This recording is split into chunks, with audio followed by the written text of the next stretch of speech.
Le choix d'un partenariat public-privé est venu d'un constat. C'est que pour se lancer dans l'agriculture, déjà, il faut avoir la terre. Grâce à l'ADA, on peut avoir accès à de très bonnes terres. Tout ça dans un cadre qui est très formel et réglementé. Ce qui rassure un peu par rapport à cet investissement qui est très élevé. On a soumissionné à un appel d'offres de l'ADA fin 2016. On a eu la remise officielle du terrain en 2017 et on a commencé immédiatement à travailler sur l'infrastructure du terrain.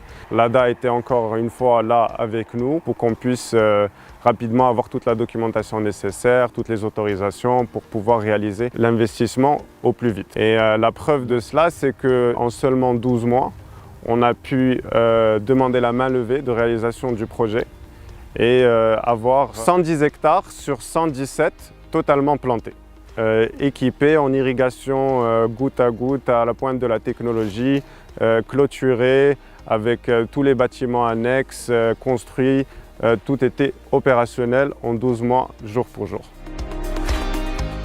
Déjà, l'Agence pour le développement agricole met en place un cadre qui est assez carré, c'est-à-dire qu'il y a un cahier des charges qu'il faut respecter, qui a un suivi, un accompagnement vraiment technique pour s'assurer de la bonne réalisation de l'investissement. Après, via l'ADA, on a accès à des entités comme des associations professionnelles par exemple, où là on peut avoir un soutien par rapport au volet technique et tout simplement un networking pour pouvoir contacter des personnes qui ont eu la même expérience, qui sont dans la même situation que vous. Un autre point qui est très important, c'est qu'on a souvent l'idée que l'ADA vous accompagne que durant la soumission, durant l'appel d'offres. C'est absolument pas vrai. Il y a un suivi qui se fait de manière annuelle. Là encore, on exige sur certains résultats, donc ça vous pousse à faire plus, à faire mieux.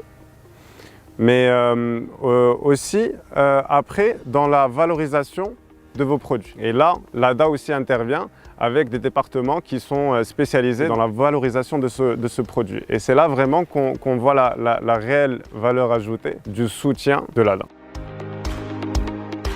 Ici, on se situe à côté d'un de nos bassins. On en a deux.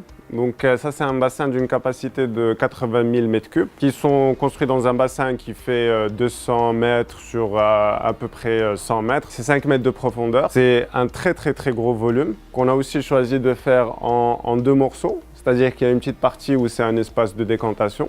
Donc l'eau et tout ce qui n'est pas eau claire, mais qui est algues ou déchets qui vient avec, va rester en bas et après va passer dans l'espace de stockage général. Et le pompage de l'eau s'effectue là, au niveau des flotteurs qu'on peut voir. Et l'eau est amenée à l'intérieur de la bâtisse qui est juste derrière, où il y a les cuves et tout le matériel informatique de programmation de la fertigation. Ce qu'on peut remarquer aussi, c'est que dans une région où il pleut très fort, où il y a une terre qui, dans notre cas, est à 60% argileuse, on a décidé de couvrir les pompes pour pas qu'elles bougent avec les pluies, pour pas qu'il y ait de dégâts au niveau du matériel.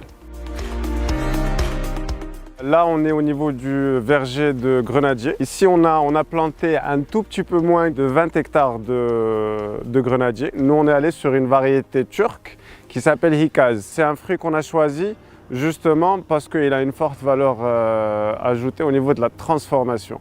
Donc c'est quelque chose qui, pour l'industrie des jus, par exemple, peut être très intéressant. Et c'est là qu'au niveau de toute la chaîne, on va dire agricole, nous on se positionne sur des produits qui vont nous permettre de bien valoriser notre production et de passer à l'étape supérieure, pas seulement avec une commercialisation de produits bruts, mais le choix avec de telles variétés d'aller vers de la transformation nous-mêmes. Alors là, on est dans la vigne. On a choisi de planter sur des poteaux en béton armé. Donc c'est une plantation sur pergola. Ici, on est dans la variété sultanine. On a d'autres variétés, 3 autres.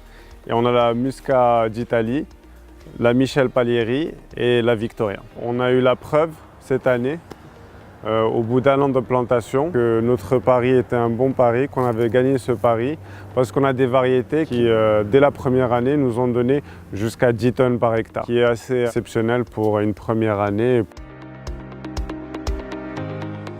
Pour ce qui est de la pêche et de la nectarine, on est sur un total de 13 hectares. Là, plus particulièrement, on est au niveau d'une pêche plate.